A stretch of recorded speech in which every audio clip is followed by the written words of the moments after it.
What if you were buried alive right now? Within minutes, oxygen starts dropping.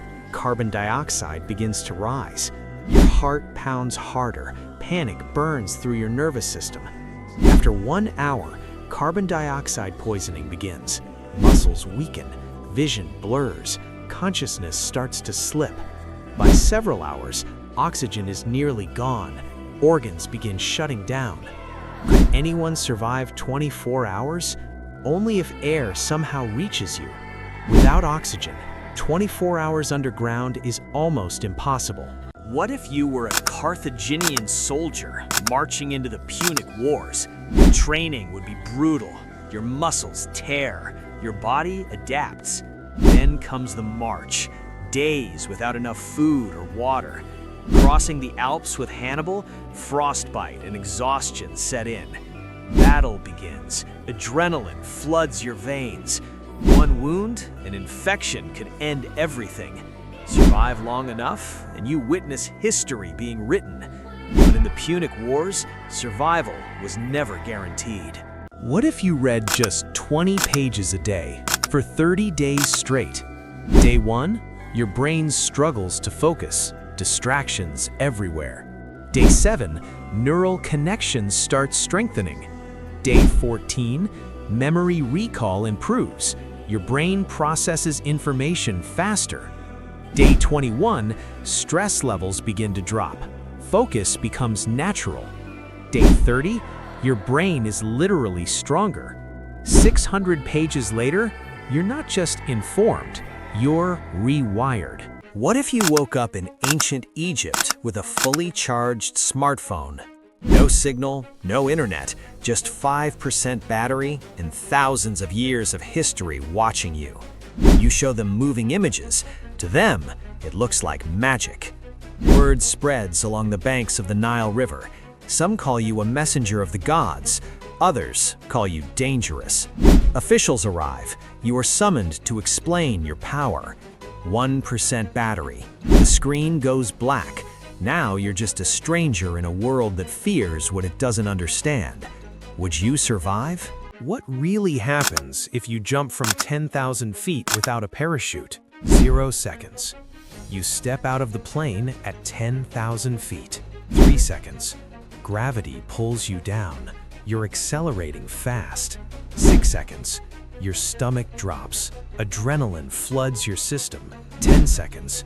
You're nearing terminal velocity, around 120 miles per hour. 20 seconds. The ground is getting closer. Fast. 30 seconds. Impact would release catastrophic force. The human body isn't built to survive it. What if you plunged your face into ice water right now? The second it hits your skin, your blood vessels snap shut. Your body triggers the diving reflex. Heart rate drops instantly. Blood rushes away from your face, protecting your brain. Nerves fire like lightning. That freezing sting you feel? That's survival mode. Stay too long and tissues begin to stiffen, but pull away in time and your face comes back tighter, less swollen, fully awake. Ice water isn't just refreshing, it's a full-body survival switch. What if you woke up in 1453, inside Constantinople, on the day it began? The ground trembles, giant cannons tear through the walls, there is nowhere to run. Day 2, the air smells like fire and sickness spreads inside the city. By day 4, food is almost gone. Your body begins consuming itself. Day 6, the final assault begins. Fire rains from the sky. Day 7, the walls fall and history changes forever. Would you survive? What if you woke up in 16th century Istanbul and the plague had already begun? There are no antibiotics, no germ theory, only fear and rumors. Day 2, the fever begins. Your body temperature spikes dangerously. By day 3, painful swellings appear. The infection spreads through your blood. Outside, the streets fall silent. Carts carry the dead past the walls of Topkapi Palace. Day 7, your heart weakens. Without modern medicine, Survival is a gamble. Would you make it? What if you were accused of treason inside the Sultan's palace? Day 1. You wake up inside the Sultan's palace, accused of treason. Day 2. Whispers follow you through every corridor. Day 3. You are summoned. No explanation, no defense. Day 4. Interrogations begin. Your heart pounds uncontrollably. Day 5. You stop sleeping. Fear consumes your thoughts. Day 6. Outside, rumors spread across Istanbul. Inside, silence seals your fate. Day 7. The Sultan decides, and history forgets your name.